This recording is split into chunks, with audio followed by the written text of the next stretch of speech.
3 سال تک خفیہ دعوت کی محنت کے بعد مسلمانوں کی تعداد الحمدللہ بہت ہی زیادہ بڑھی،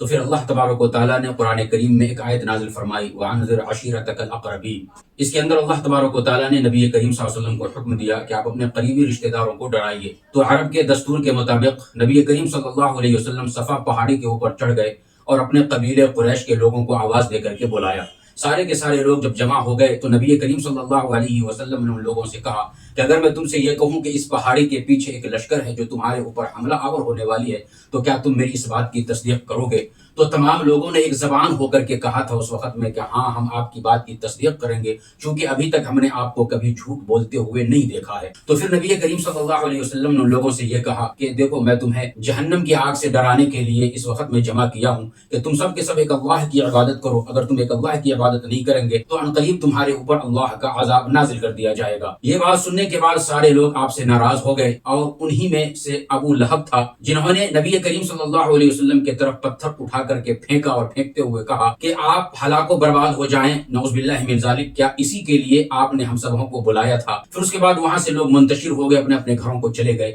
نبی کریم صلی اللہ علیہ وسلم اس دعوت کے کام کو آگے بڑھاتے رہے۔ ایک دفعہ آپ حرم کعبہ کے اندر داخل ہوئے تو لوگ وہاں پہ جمع تھے، آپ نے ان سبوں سے جا کر کے جب تبلیغ پیش کیا تو سارے لوگ آپ کے اوپر تلوار لے کر کے ٹوٹ پڑے۔ جب شور و غل زیادہ ہوا تو لوگ بچانے کے لیے آئے، ان میں حارث ابن ابی حالہ تھا، وہ جب بچانے کے لیے آئے تو لوگ ان کو جو ہے مارنے لگے، اور مارتے مارتے ان کو شہید کر دیا۔ اس طریقہ پر اسلام کے سب سے پہلے شہید یہ ہوئے۔ اور اس کے علاوہ جب نبی کریم صلی اللہ علیہ وسلم دعوت کے کام کو آگے بڑھاتے رہے تو لوگ آپ کے چچا ابو طالب کے پاس آئے اور آ کر کے کہا کہ دیکھیے، آپ کے بھتیجے کو آپ روکیے، ہمارے معبودوں کو وہ اس طریقہ پر برا بھلا کہتے ہیں اور وہ تبلیغ کر رہے ہیں، اسلام کی دعوت دے رہے ہیں، اگر ان کو مال و دولت کی ضرورت ہے تو ہم مکہ کا پورا مال ان کے قدموں میں لا کر کے رکھ دیں گے۔ اس کے علاوہ اگر کسی خوبصورت لڑکی سے شادی اگر وہ کرنا چاہتے ہیں تو عرب کا منتخب حسن ان کے سامنے لا کر کے ہم پیش کریں گے، یا پھر اس کے علاوہ اگر انہیں سرداری چاہیے تو ہم سب کے سب ان کو سردار ماننے کو ابھی اسی وقت تیار ہیں، لیکن وہ اپنے اس کام کو، دعوت کو وہ مکمل طور پہ چھوڑ دیں۔ یہ کہہ کر کہ وہ لوگ واپس آ گئے۔ نبی کریم صلی اللہ علیہ وسلم جب تھوڑی دیر کے بعد آئے تو چاچا ابو طالب نے آپ سے یہ کہا کہ دیکھو بھتیجا، مکہ کے کچھ لوگ ہمارے پاس آئے تھے اور آ کر کے انہوں نے ایسی ایسی باتیں کی ہیں۔ تو نبی کریم صلی اللہ علیہ وسلم ان کی بات سننے کے بعد اپنے چاچا سے کہنے لگے کہ او میرے چاچا،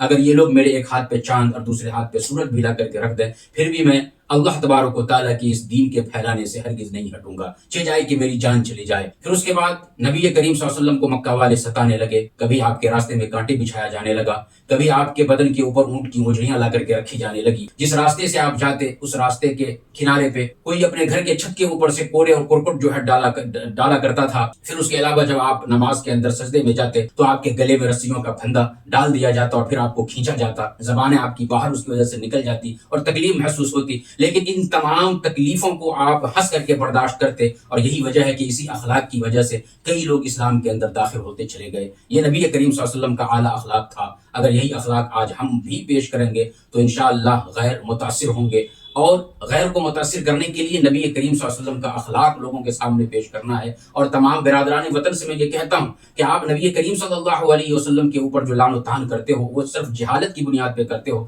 جس دن آپ نبی کریم صلی اللہ علیہ وسلم کے اخلاق کو پڑھ لو گے، ان کے کردار کو پڑھ لو گے، ان کو اچھے طور پہ جاننا شروع کر دو گے، تو انشاءاللہ آپ کے دل میں جو دشمنی ہے وہ محبت میں تبدیل ہو جائے گی۔ اللہ ہم سبوں کو عمل کی توفیق عطا فرمائے۔